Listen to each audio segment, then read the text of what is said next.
안녕하세요. 소리나는 책갈피입니다. 작은 문제에도 신중하게 촉을 세워 해결에 집중하는 두뇌파 하야세 에이코. 매사 낙천적이며 궁금하면 바로 질문하는 거침없는 행동파 후지 마미코. 일명 에이코와 비코라 불리우는 이 두 여승무원은 오늘도 일본 상공을 나르는 비행기 안 승객들과 함께 하는데요. 다양한 사연을 품은 사람들이 탑승한 비행기 안에서 사건이 발생한다면, 더구나 그것이 살인사건이라면 어김없이 에이코와 비코가 출동합니다. 각자의 성격대로 추리하고 행동하며 사건을 해결하는 에이코와 비코의 활약상을 담은 히가시노 게이고 추리소설 살인 현장은 구름 위. 오늘은 두 번째 에피소드 길동무 미스터리를 설레는 마음으로 함께 들어볼까요?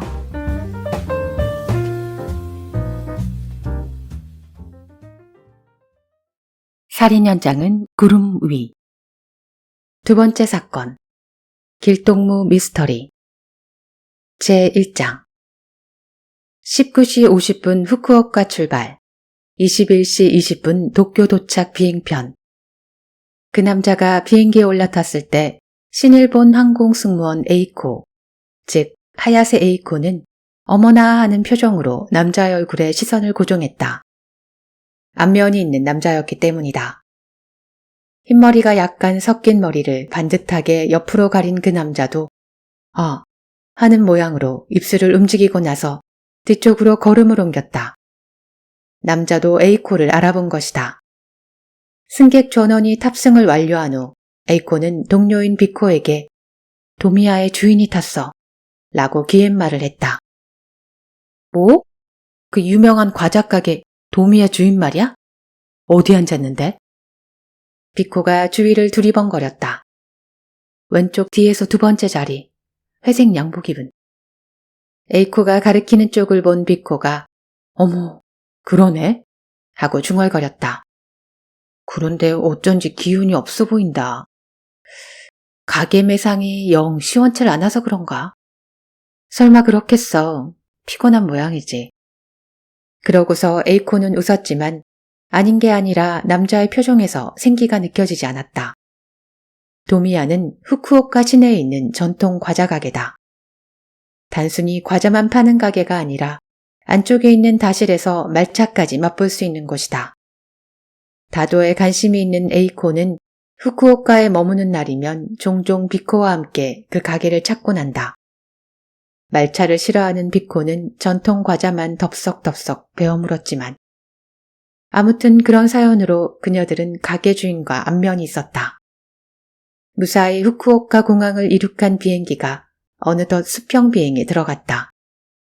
승객들에게 간식을 나눠주면서 통로를 지나가던 에이코는 과자 가게 주인 앞에 이르자 여행 가세요? 라고 슬쩍 말을 걸어보았다. 멍하니 창밖을 바라보던 과자 가게 주인이 화들짝 놀란 듯이 등을 쭉 펴고 그녀를 바라보았다. 아니요. 그는 고개를 저은 후 손에 들고 있던 손수건으로 이마를 훔쳤다. 대학 동창회가 있어요. 도쿄에서 대학을 나왔거든요. 그 말에 에이코는 고개를 끄덕이고 나서 동창회가 오늘 저녁인가요? 라고 또 물었다. 과자 가게 주인은 이번에도 고개를 저었다. 동창회는 내일이지만 도쿄에 오랜만에 가는데 느긋하게 지내다 오는 게 어떻겠냐고 아내가 권하더군요. 그래서 오늘 가기로 한 겁니다. 그러시군요. 미소를 지어 보인 에이코가 그의 옆을 통과하려 할 때였다. 잠깐만요. 하고 이번에는 그가 그녀를 불렀다. 에이코는 미소를 머금은 채 그를 돌아보았다. 식사라도 같이 하면 어떨까요? 과자 가게 주인이 약간 머뭇거리며 말했다. 예기치 못한 제안에 에이코는 당황한 표정을 보이고 말았다. 그 탓인지 그가 그저 식사만 같이 해주시면 됩니다. 라고 변명하듯이 덧붙였다. 혼자 먹자니 나분할 것 같아서요. 그 말에 에이코는 조금 전에 미소 띤 얼굴로 되돌아가며 고개를 살짝 왼쪽으로 기울였다. 아쉽지만 오늘 밤에는 처리해야 할 업무가 남아있어서요. 물론 거짓말이었다. 남자 승객이 만남을 청할 경우 그녀는 늘 이런 식으로 거절해왔다. 비코가 들으면 아이고 아까워라. 나 같으면 잔뜩 얻어먹을 텐데 라고 말할 테지만 네, 그렇다면 할 수 없죠 뭐. 그는 다소 아쉬운 듯이 웃어 보이더니 다시 창밖으로 눈길을 돌렸다. 그 옆 얼굴이 에이코의 눈에는 그녀에게 식사를 청한 것을 후회하고 있는 것처럼 보였다. 그녀가 과자 가게 주인과 대화를 나누는 동안 비코는 잡지와 신문을 들고 비행기 앞쪽 통로를 걸어가고 있었다. 저기요. 서른이 좀 안 돼 보이는 여자가 그녀에게 말을 걸었다. 눈이 커다랗고 머리가 긴 여자는 햇볕에 살짝 그을인 피부 때문에 큰 눈이 한층 강조되어 보였다. 하마마스초에 호텔이 있을까 모르겠네요. 여자가 물었다. 하마마스초는 공항에서 출발하는 모노레일의 종점이다. 비코는 잠시 생각하다가 네, 있어요. 라고 대답했다. 그리고 S호텔 이름을 말해주었다. 비코 자신은 이용한 적이 없지만 친구가 그 호텔에서 묵었다고 했던 기억이 떠올랐던 것이다. 그래요? 그럼 나도 거기 묵을까? 여자가 마치 혼잣말처럼 중얼거리더니 다시 비코를 올려다보며 고맙다고 인사했다. 그런 일이 있은 후 에이코와 비코는 비행기 주방인 갤리에서 마주쳤지만 두 사람은 조금 전에 있었던 일을 말하진 않았다. 늘 그렇듯이 비코가 있잖아, 오늘 저녁엔 뭐 먹으러 갈까? 하고 먹는 이야기를 꺼냈을 뿐이다. 비행기는 하네다 공항을 향해 순항했다. 제2장 S호텔은 하마마스초역과 시바공원의 딱 중간에 있었다. 오래된 7층짜리 건물로 벽돌 새긴 벽면은 칙칙하게 색이 발해 있다. 프런트는 2층. 프런트 앞에 있는 로비나 천장에 매달린 샹들리에도 꽤나 구닥다리다. 그래도 공항에서 오는 손님이 매일 밤 몇 명씩은 묵는다. 그런 S호텔에서 변사체가 발견된 것은 에이코와 비코가 후쿠오카발 도쿄행 비행기를 탄 다음 날의 일이었다. 마음을 좀 가라앉히고 처음부터 다시 말해봐요. 경시청 수사일과의 가사인은 아직 앳된 티가 남아있는 호텔보이의 얼굴을 똑바로 바라보며 말했다. 사건이 발생한 방 앞에서였다. 옆에서는 관할서 형사가 메모할 준비를 하고 있었다. 밝은 빨간색 유니폼을 입은 나가모토라는 호텔보이는 그러니까 하고 또 한 번 침을 꿀꺽 삼켰다. 그게 시간이 지났는데도 손님이 좀처럼 체크아웃을 안 하니까 과장님이 저더러 가서 상황을 살펴보라고 했거든요. 과장이라면 다카노 씨를 말하는 거죠. 가사이는 윤곽이 뚜렷한 얼굴을 보이 옆에 서 있는 깡마른 남자에게 향했다. 그가 바로 호텔 프런트 과장인 다카노다. 저희 호텔은 체크아웃 시간이 11시입니다. 다카노가 깔끔하게 빗질한 머리를 살짝 숙이며 말했다. 점심때가 다 되었는데도 514호실과 525호실 손님이 내려오지 않아서 방으로 전화를 해보았습니다. 그런데도 어느 쪽도 받질 않더군요. 그래서 나가모토 군에게 어떤 상황인지 가서 보고 오라고 했습니다. 그래서 나가모토 씨는 먼저 514호실로 갔고요. 가사이의 말에 보이가 고개를 끄덕거렸다. 네, 노크를 했는데도 아무 반응이 없어서 문을 열었죠. 그리고 시신을 발견했나요? 호텔보이가 계속 고개를 끄덕였다. 설마 그런 일이 일어났을 줄은 꿈에도 몰랐어요. 그랬겠죠. 라고 말하고 나서 가사이는 앞에 있는 방문을 가리켰다. 문은 잠겨 있었나요? 아니요, 잠겨 있지 않았어요. 가사이는 고개를 끄덕인 후 다시 한번 문 손잡이 주위를 살펴보았다.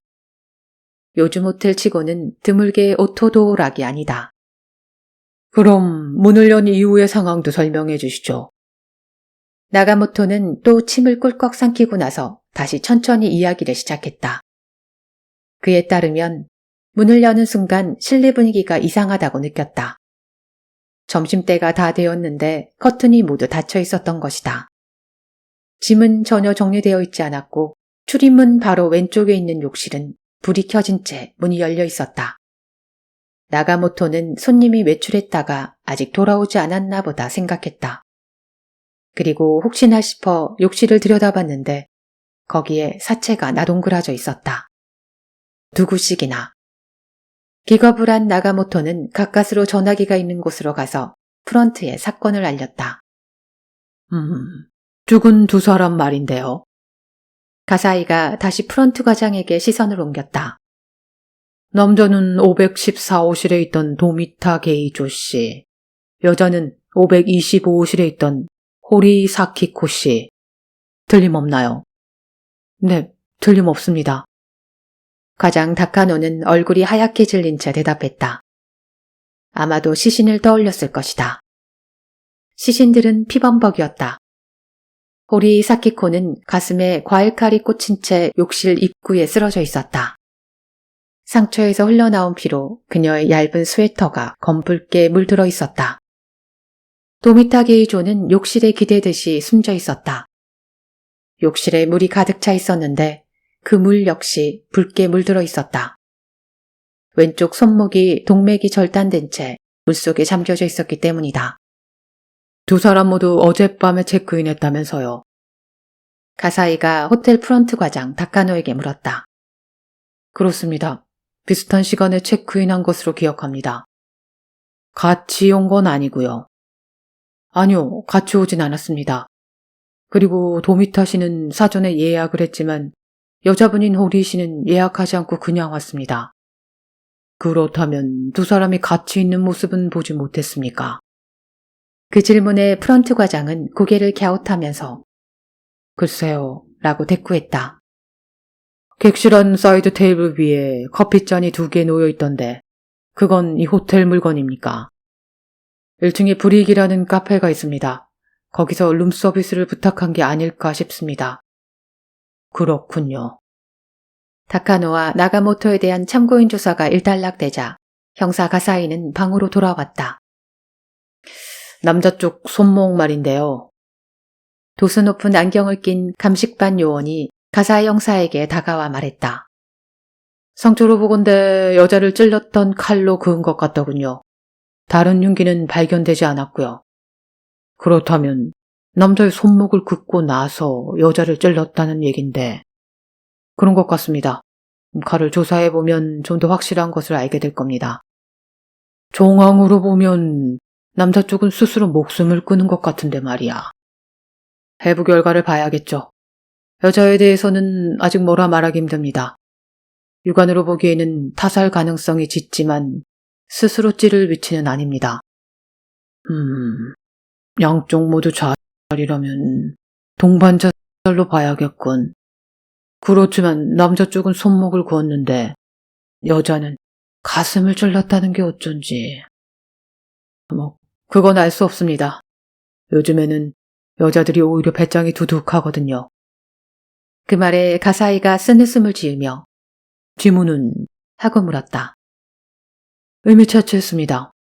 칼에는 여자 쪽 지문만 있더군요. 그런데 마음에 걸리는 점이 하나 있습니다. 커피잔 말인데요. 커피잔 2개 중 하나는 지문이 지워져 있었습니다. 그래. 나머지 하나는 지문이 남아있었고요. 도미타 게이조의 지문으로 보입니다. 커피는 남아있지 않았겠지. 네, 2잔 모두 비어있었습니다. 하며 가사이는 다시 고개를 갸웃거렸다.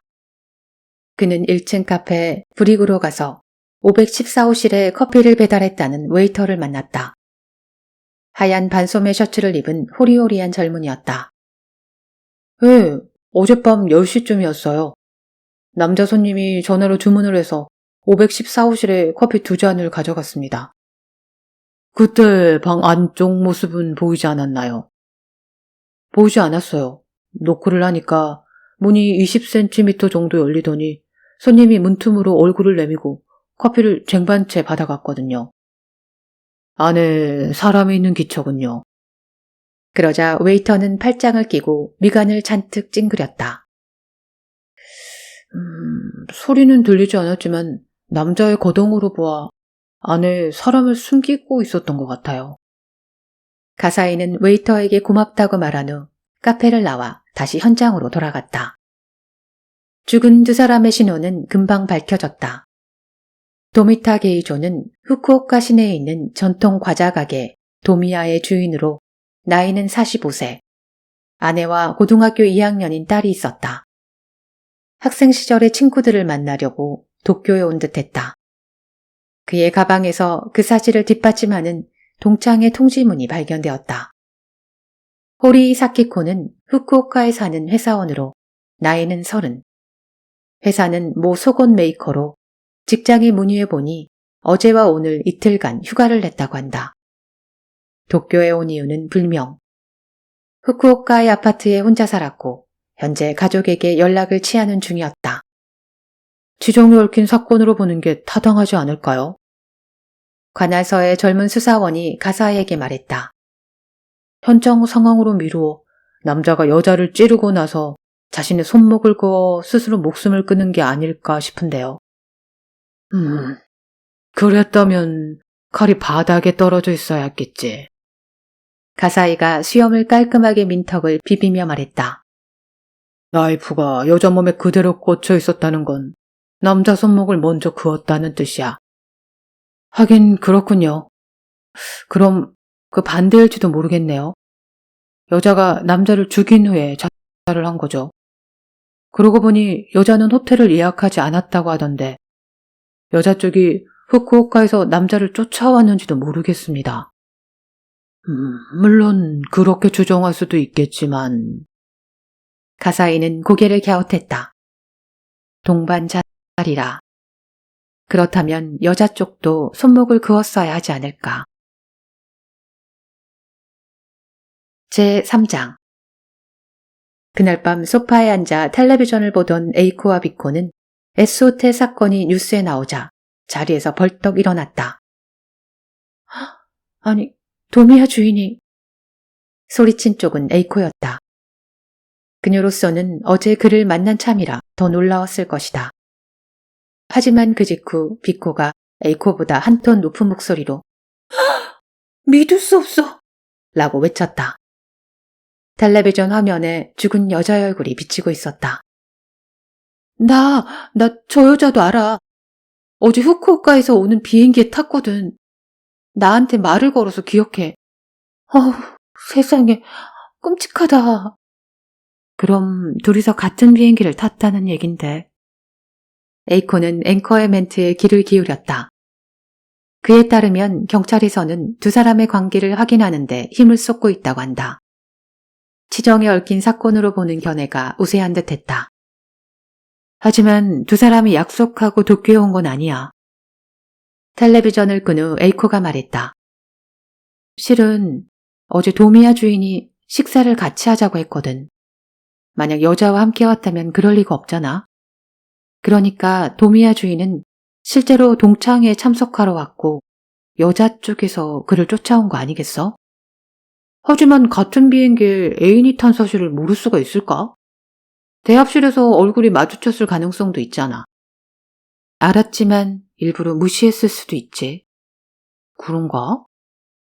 석연치 않다는 표정으로 고개를 갸웃하던 비코가 아!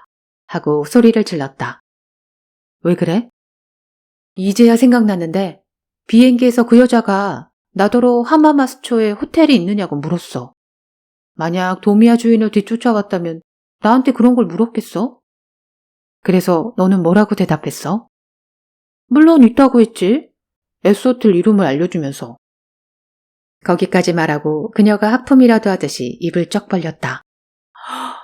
그러네. 내가 알려줘서 그녀가 S호텔에 묵은 거야. 에이코가 미간을 찌푸리고 생각에 잠겼다. 만약 그게 사실이라면... 무슨 말이야? 사실이라니까. 그렇다면 도미야 주인과 그 여자가 같은 비행기를 탄 것도 또 S호텔에 묵은 것도 단순한 우연이란 얘긴데. 근데 우연히 그런 식으로 겹칠 리가 있나? 비코가 고개를 갸우뚱했다. 그래, 그럴 수는 없지. 에이코는 테이블에 턱을 괴고 도미야 주인의 사람 좋아 보이는 얼굴을 떠올렸다. 그에게 애인이 있었다는 사실이 그녀로서는 납득하기 어려웠다.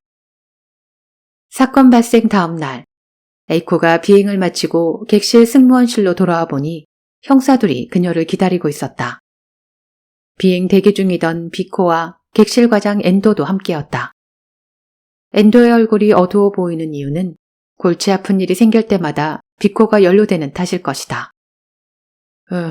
어제 S호텔에서 일어난 사건 때문에 오셨다는군. 사망한 두 사람이 그저께 우리 비행기를 이용한 것 같다면서 말이지. 그 일로 그 비행기에 탔던 자네들에게 질문할 게 있대. 그리고 엔도는 두 형사를 소개했다. 나이가 든 쪽은 경시청 수사일과의 가사이, 젊은 쪽은 야마모토라고 했다. 객실 과장 엔도가 도망치듯 자리를 뜬 후 에이코와 비코는 손님 접대용 의자에 앉아 형사들과 마주했다. 가사이 형사는 우선 사진을 2장 보여준 후 거기 나온 인물들을 본 기억이 있느냐고 물었다. 예상대로 호텔에서 죽은 두 사람이었다. 에이코와 비코는 서로 얼굴을 마주본 다음 형사에게 고개를 끄덕였다. 그리고 전통가자 도미야의 주인인 도미타 게이조와는 아는 사이라고 말했다. 마침 잘 됐군요.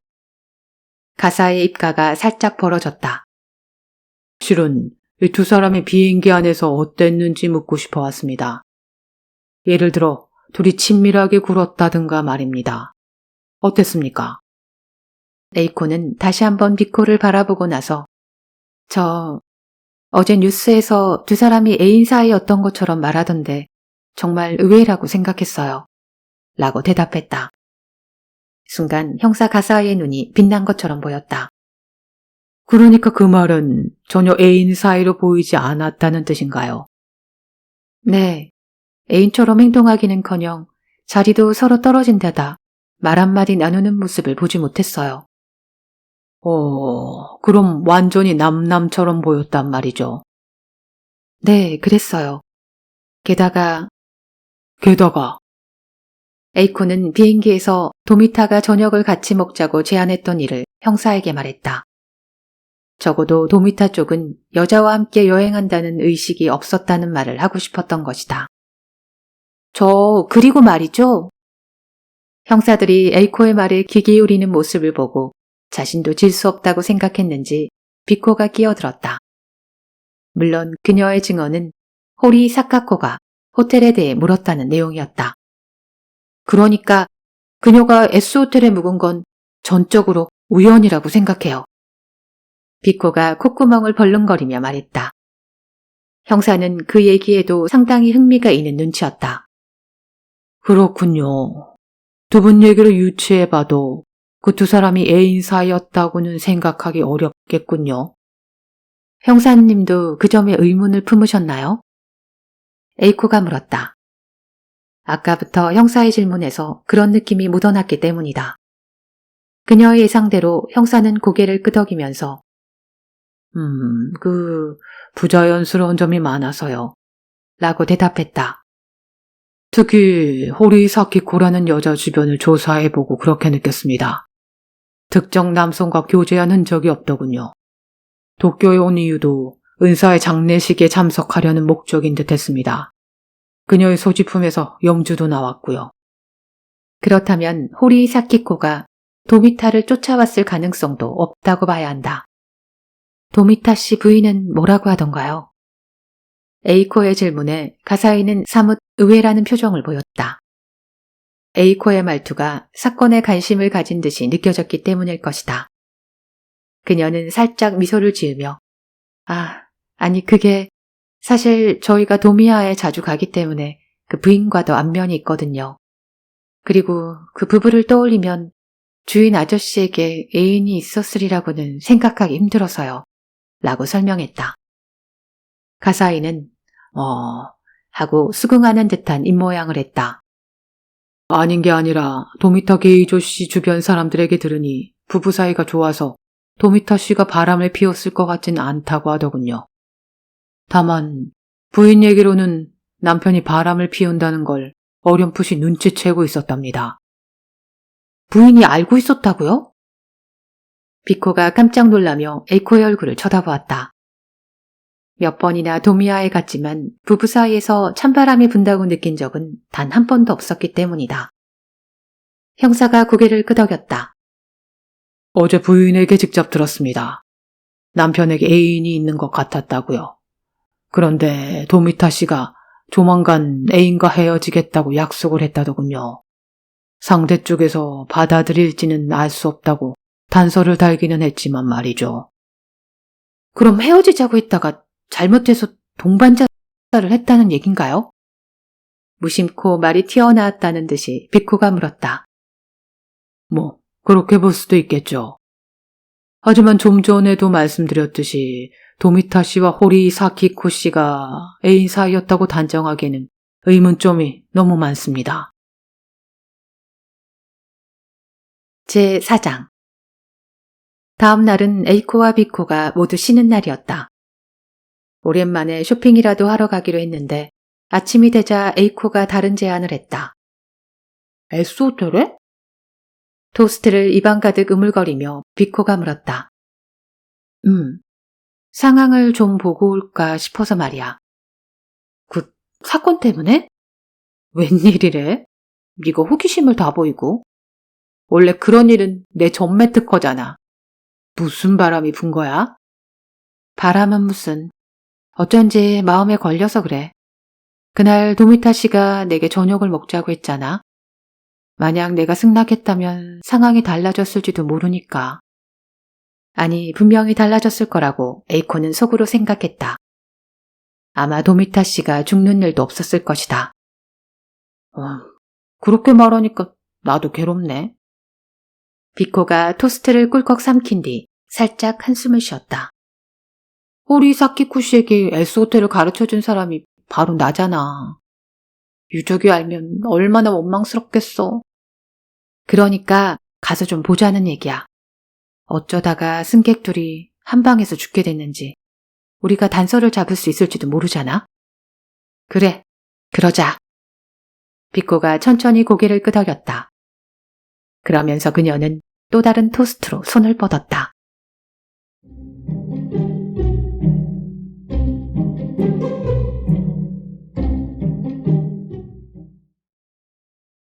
호텔 종업원에게 얘기를 듣자면 아무래도 숙박객인 편이 유리하겠다 싶어 두 사람은 트윈룸을 하나 예약했다. 프런트 직원은 머리를 단정하게 옆으로 가른 그야말로 호텔맨 분위기의 아담한 남자였다. 이 호텔에서 며칠 전에 동반자 사건이 있었다면서요? 에이코가 숙박기에 사인을 하는 동안 비코가 넌지시 물어봤지만 프런트 직원은 얼굴 근육 하나 움직이지 않았다. 아마도 입단속을 시켰을 것이다. 그 후에 밝혀진 게 있나요? 비코는 아랑곳하지 않고 그를 물고 늘어졌다. 하지만 프런트 직원은 그 사건에 대해 말씀드리기가 좀... 하고 고개를 숙이더니 옆에 있던 호텔보이에게 그녀들을 안내하라고 지시했다. 두 사람은 일단 물러설 수밖에 없었다. 안내된 객실은 616호실이었다. 보이의 안내에 따라 둘은 엘리베이터를 탔다. 손님들 혹시 잡지사에서 나오셨어요? 6층 버튼을 누른 후 보이가 물었다. 프런트에서 그들이 나누는 대화를 들은 모양이었다. 그런 게 아니라 돌아가신 분과 조금 아는 사이여서요. 대답하면서 에이코는 시신을 발견한 사람이 호텔 보이라는 사실을 떠올렸다. 혹시 댁이 시신을 발견했다는... 에이코의 말에 해맑은 미소를 지으며 네, 맞아요. 나가모토라고 합니다. 그날은 얼마나 놀랐는지 몰라요. 라고 대꾸했다. 그러는데 엘리베이터가 6층에 도착했다. 돌아가신 분들이 여기 묵었을 때 얘기를 나눈 적이 있나요? 보이를 따라 걸으면서 비코가 물었다. 제가 안내할 때 뭔가 말을 했겠지만 기억이 나진 않습니다. 그럼 체크인 이후로 시신이 발견될 때까지 두 사람을 본 일이 없었다는 얘기군요.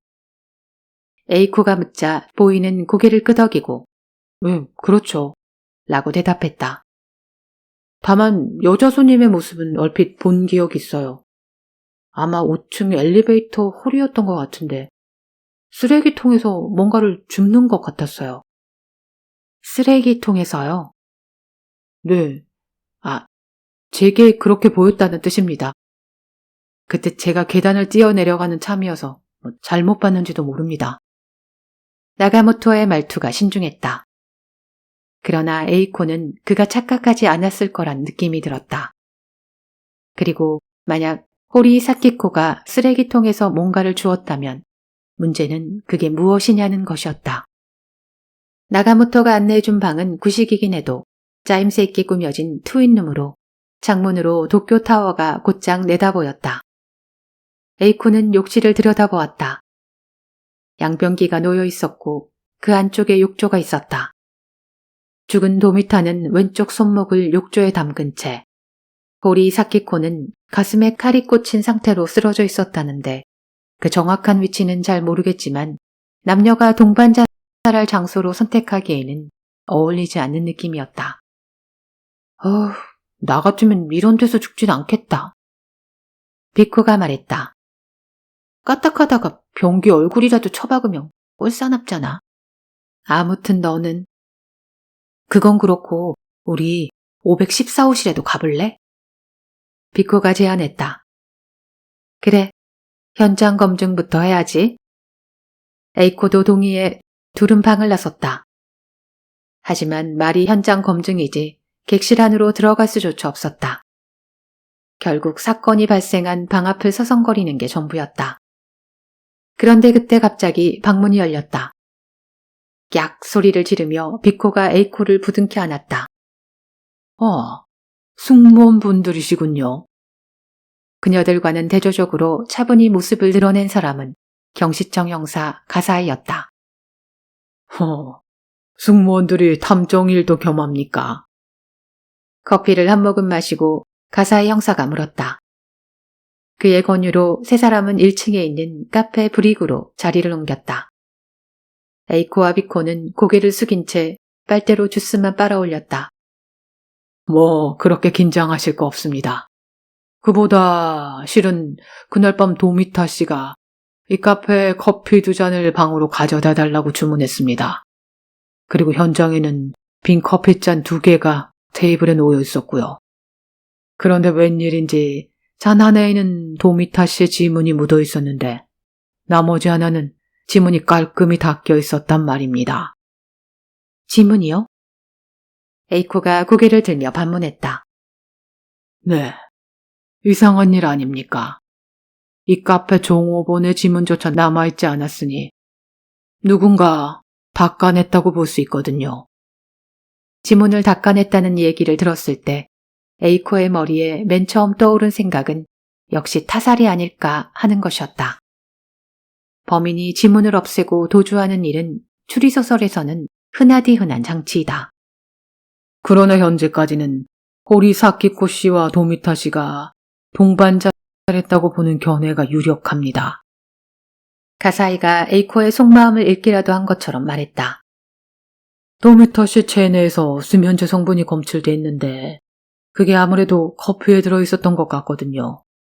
게다가 사키코 씨 가슴에 꽂혀있던 칼을 조사한 결과 도미타 씨의 혈액이 검출됐어요. 그래서 도미타 씨가 잠든 다음 사키코 씨가 기회를 보아 그의 손목을 긋고 자신도 목숨을 끊지 않았나 싶은 거죠. 사키코 씨가 도미타 씨의 애인이었다는 증거가 있나요? 비코의 물음에 형사는 씁쓸한 표정으로 고개를 저었다. 아니요. 도미타 씨의 부인은 남편에게 애인이 있었다고 주장하는데 그걸 뒷받침할 만한 증거는 찾지 못했습니다. 이건 그냥 제 생각일 뿐인데요. 에이코는 아까부터 머릿속에 맴돌던 생각을 털어놓기로 했다. 타살로 보기는 힘들까요? 예컨대 범인이 도미타 씨를 살해할 목적으로 찾아와 수면제를 먹이고 그의 손목을 그었다. 그런데 그곳에 호리 씨가 나타나자 우발적으로 그녀까지 살해했다. 그렇게 말이에요. 그러면 커피잔에 지문이 지워져 있던 것도 설명이 가능하다. 가사의 형사는 감탄스럽다는 듯이 에이코의 얼굴을 바라보며 천천히 고개를 끄덕였다. 설득력 있는 추리로군요. 실은 그랬을 가능성에도 염두를 두고 있습니다. 다만 제3자에 의한 타살로 간주할 경우 반드시 해결되어야 할 문제가 있죠. 도미타 씨와 사키코 씨의 관계 말이죠? 비코가 물었다. 그렇습니다. 그 문제를 해결하지 않고서는 한 걸음 더 앞으로 나아갈 수 없죠. 그리고 살인 동기가 무엇이었냐 하는 점도 문제고요. 거기까지 말한 후 가사이는 물을 한 모금 마시고 어딘가 먼 곳을 바라보는 듯한 눈빛을 했다. 그리고 잠시 후 새삼 정색하며 에이코와 비코를 돌아보았다. 도미타 씨의 부인을 안다고 하셨죠? 아, 네. 대답하면서 에이코는 비코를 슬그머니 바라보았다. 어떤 분입니까? 두 분이 느낀 대로 솔직히 말씀해 주시면 됩니다. 어떤 사람이냐. 에이코가 우물쭈물하자 아주 좋은 분이에요. 하고 비코가 딱 잘라 말했다. 상냥하고 친절하고 심지도 굳고요. 그래요. 가사이는 그렇게만 대꾸하고 또 물을 마셨다. 그의 태도에 신경이 쓰인 에이코가 용기를 내어 물었다. 저 혹시 도미타 씨 부인을 의심하고 있나요? 그 질문에 가사이가 놀랬는지 움찔하며 그녀의 얼굴을 바라보았다. 역시 그런가 보군요. 아니요, 그 정도는 아닙니다. 그는 분명하게 선을 그었다. 오해를 불러일으켜서는 안 되겠다는 의지가 느껴졌다. 이건 비밀입니다만 두 분을 믿고 말씀드리겠습니다. 실은 도미타 씨가 고에게 생명보험에 들어있었어요. 아, 그래요? 생명보험이에요? 비코는 그제야 납득이 간다는 듯이 손뼉을 쳤다. 부인이 그 보험금을 받도록 되어 있는 모양이네요. 그래서 의심하는 거구나. 에이코가 형사의 얼굴을 보니 그도 긍정하는 눈빛이었다. 자그만치 3억엔입니다. 3억엔이요? 그것도 2달 전에 계약했더군요. 이런 경우 보험 살인을 의심하는 것이 수사의 상식입니다. 다만 뒷조사를 해보니 부인에겐 완벽한 알리바이가 있는 데다 어느 뭐로 보나 살인을 저질 만한 사람 같지는 않더군요. 당연하죠. 그러니까 그런 얼토당토하는 의심은 당장 거두시는 게 좋을 거예요. 비코가 힘주어 말하자. 저희도 그 추리는 타당성이 별로 없다고 생각합니다. 라고 가사이도 동의했다. 게다가 이번 사건으로 부인이 보험금을 받을 수 있을지 없을지도 아직 모르는 바거든요. 미묘한 상황이라. 미묘한 상황이라니 그게 무슨 뜻이죠? 에이코가 물었다. 아실는지 모르지만 생명보험에 가입한 지 1년 이내에 자살할 경우에는 보험금이 나오지 않습니다. 그러니까 양자 합의하에 자살한 것으로 판명될 경우 보험금은 지급되지 않겠죠. 그러니까 보험금을 노린 살인이라면 그런 상황을 만들지 않았을 거라는 말씀이죠. 그렇죠. 그보다 좀 더 확실하게 타살로 위장했겠죠. 그리고 그건 그다지 어려운 일도 아니고요.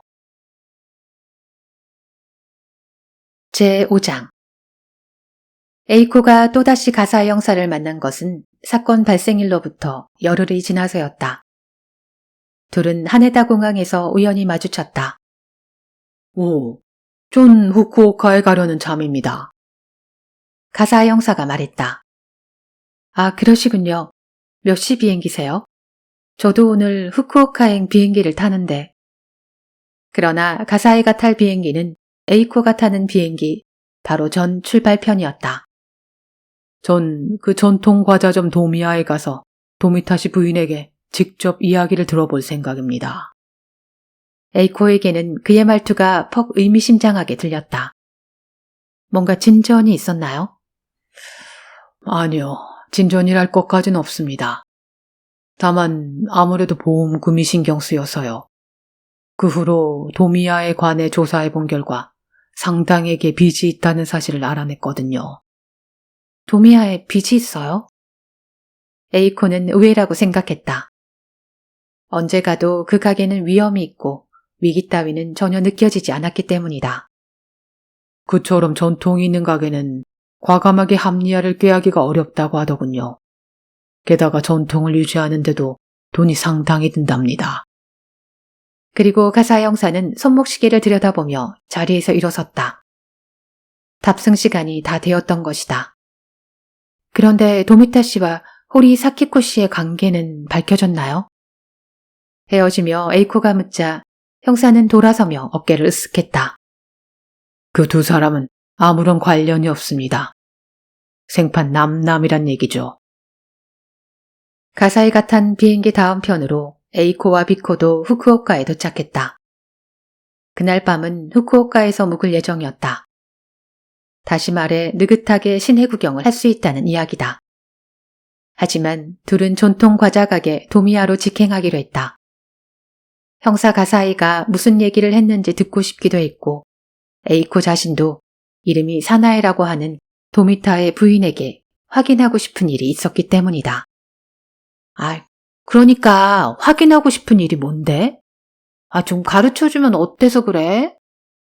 에이코를 따라 나선 비코가 뾰로통한 얼굴로 물었다. 에이코 혼자만 뭔가를 아는 것 같아 기분이 상한 것이다. 그게 호리 사키코 씨가 호텔 5층 쓰레기통에서 주운 건 말이야. 아니, 너 그걸 알아냈단 말이야? 그게 뭔데? 그건 도미야에 도착한 다음에 알려줄 테니까 기대해. 뭐야, 젠체하고. 치사하다. 안 그래도 동그란 비코의 얼굴이 더욱 동그래졌다. 도미야는 좁은 골목을 사이에 두고 오래된 집들이 쭉 늘어선 곳에 있었다. 두 사람이 들어서자 기모노 차림의 도미타 사나이가 안에서 나와 얼굴 가득 상냥한 미소를 지어 보였다. 어서 와요. 오랜만이네요. 도무지 열흘 전에 남편을 잃은 아내 같지 않은 목소리로 그녀가 말했다. 비코가 그녀를 심지가 굳은 사람이라고 표현했는데 정말 딱 맞는 말이라고 에이코는 생각했다. 도미야가 지금까지 굳건한 것도 그녀 덕분일 것이다. 저 사장님 일은 이야기 들었어요. 정말 뭐라고 말씀드려야 할지. 에이코의 말에 사나이는 손을 휘휘 저었다. 그 얘기는 이제 안 해도 돼요. 다 끝난 일인걸요. 그리고 사나이는 둘을 안쪽에 있는 다실로 안내했다. 다실이라고 해도 다다미 방이 아니라 의자에 앉도록 되어 있어 다리가 저릴 염려는 없다. 여주인이 손수 끓여준 말차를 마시며 에이코와 비코는 도미야 특제 전통 과자를 각각 2개씩 먹었다. 한 잔 더 드릴까요? 도미타 사나이가 묻자 에이코는 차는 괜찮고 그 대신 여쭤볼 게 좀 있는데요. 하고 대답했다. 무심한 듯 말할 작정이었는데 말투가 굉장히 딱딱해지고 말았다. 혹시 오늘 경찰이 오지 않았나요? 사나이의 표정에는 거의 변화가 없었다. 여전히 상냥한 눈길로 에이코를 바라보며 평온하게 말했다. 아는 분인가요? 네, 이번 사건으로 얘기를 나눌 기회가 좀 있었어요. 그리고 에이코는 도미타가 탔던 비행기에 자신들이 탔던 일과 그 위에 있었던 복잡한 사정들을 이야기해 주었다. 그랬군요. 거참 묘한 우연이네요. 사나의 얼굴에는 여전히 미소가 드리워 있었다. 심하게 침착하네 하고 에이코는 생각했다. 형사가 와서 뭘 물어보던가요? 지나친 참견이란 걸 알면서도 에이코가 물었다. 한편으로 어쩌면 그녀가 기분을 상할지도 모르겠다고 생각했다. 그러나 그녀는 고개를 약간 갸우뚱할 뿐이었다. 별다른 건 없었어요. 지금까지 있었던 일을 확인한 정도랄까. 형사님이 잠옷 실망하는 눈치더군요. 그야 어쩔 수 없는 일이죠. 그럴 리 없어. 에이코는 속으로 생각했다. 고작 그동안의 일을 확인하러 형사가사이가 도쿄에서 일부러 여기까지 찾아올 리는 없었다. 그 역시 진상을 눈치채고 그걸 밝히려고 왔을 것이다. 사모님, 에이코가 사나이를 불렀다. 스스로 생각하기에도 의외일 만큼 침착한 목소리가 나왔다. 사나이가 함초로만 시선으로 에이코를 보았다. 그 눈을 마주보면서 에이코는 말을 이었다. 혹시 사장님이 자살한 것 아니냐고 형사가 그렇게 묻지 않던가요? 그제야 사나이의 얼굴에서 표정이 사라졌다. 그리고 얇은 천이 휙 들이운 듯한 표정이 되었다가 이내 다시 미소 띤 얼굴로 되돌아왔다. 그러나 여전히 어딘가 모르게 긴장감이 엿보였다. 남편은 그녀가 천천히 입술을 움직였다. 그 여자에게 살해당한 거예요. 그게 아니죠. 에이코가 등을 꼿꼿하게 펴며 말했다.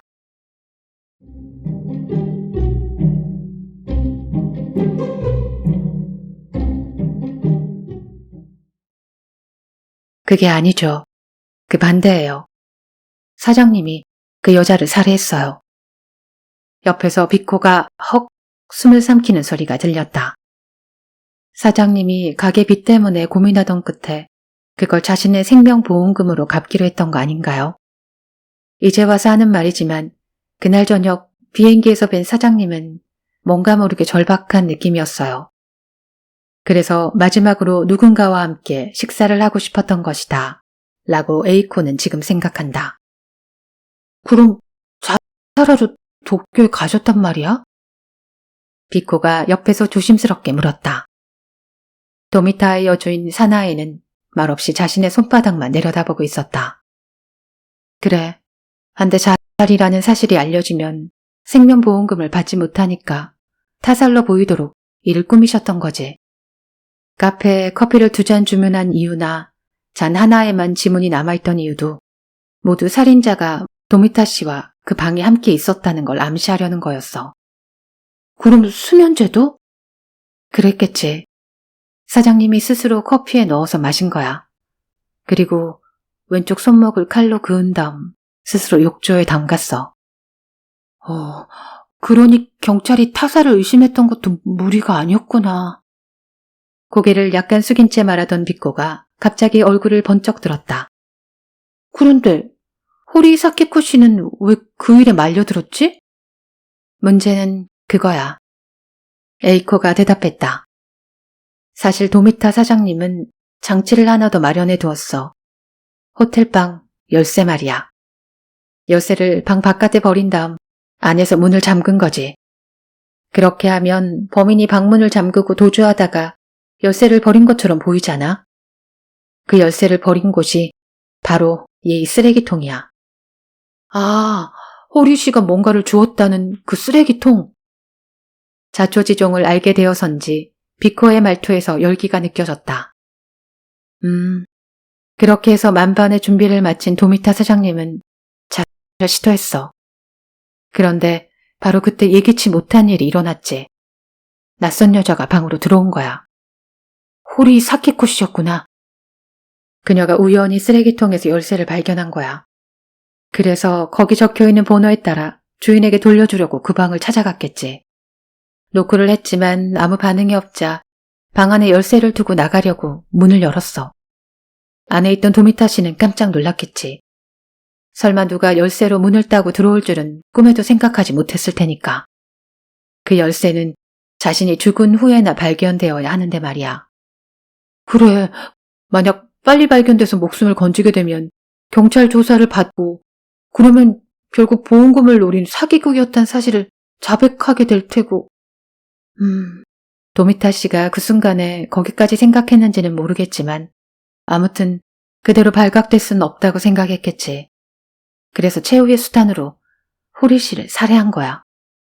그리고 그녀의 숨이 끊어지자 칼에 묻은 지문을 닦아낸 다음 그녀의 손에 쥐어줘서 지문을 묻히고 자신은 다시 욕조에 왼손을 담근 채 쓰러진 자세를 취했지. 그렇게 해서 생판 남남인 2사람이 함께 죽어있는 상황이 벌어진 걸 거야. 이야기를 마친 에이코는 사나이의 눈치를 살폈다. 그녀는 여전히 자신의 가느다란 손가락만 물끄러미 내려다보고 있었다. 마치 2 젊은 여자 사이에 오간 대화를 듣고 있지 않았다는 듯이. 물론 그럴 리 없었다. 에이코는 숨을 고른 후 어떻게 생각하세요? 라고 물어보았다. 사장님은 잘하신 게 아닐까요? 그러자 사나이가 오른손을 쓱 움직여 하나로 모아 올린 자신의 머리를 쓰다듬었다. 뭐라고 말을 꺼내야 할지 망설이는 것처럼 보였다. 남편의 유서가. 마침내 그녀가 입을 열었다. 남편의 시신이 발견된 날 아침에 우편으로 날라왔어요. 집을 나선 직후에 속달로 보낸 것 같아요. 자살한 이유는 설명드리지 않아도 되겠죠. 사나이의 기운에 압도된 에이코가 고개를 끄덕였다. 저는 그 여자분은 어떻게 죽게 됐는지는 모릅니다. 어쩌면 하야세 에이코 씨가 말씀하신 대로인지도 모르죠. 하지만 무엇보다 제게 중요한 일은 남편은 자살한 게 아니라 살해당했다고 주장하는 거였으니까요. 그래서 사장님에게 애인이 있었던 것 같다는 거짓말을 하셨군요. 그러자 사나이는 눈을 내리깔며 그에게 애인을 사귈 만한 용기가 있었다면 가게 운영도 좀 더 잘했을지 모르죠. 라고 대답했다. 가사 형사도 이미 그 점을 눈치챈 거겠죠. 네. 그분도 거기에 앉아서 긴 시간 사건의 진상을 설명해 주셨어요. 그리고 내일도 찾아오시겠다고 했죠. 어쩌면 모레도 오실지 모르겠네요. 그런데도 부인은 유서에 대해선 입을 다물고 계실 작정인가요? 사나이가 입가에 씁쓸한 미소를 머금었다. 물론입니다. 남편이 목숨을 버리면서까지 지키려고 한 도미아인걸요. 저도 가능한 한 목숨을 걸고 지켜내보려고요. 그리고 그녀는 싱크두더니 에이코와 비코를 번갈아 보았다. 말차 한 잔 더 드시겠어요? 그녀가 물었다. 에이코는 자세를 반듯하게 고추앉으며 대답했다. 네, 부탁드립니다.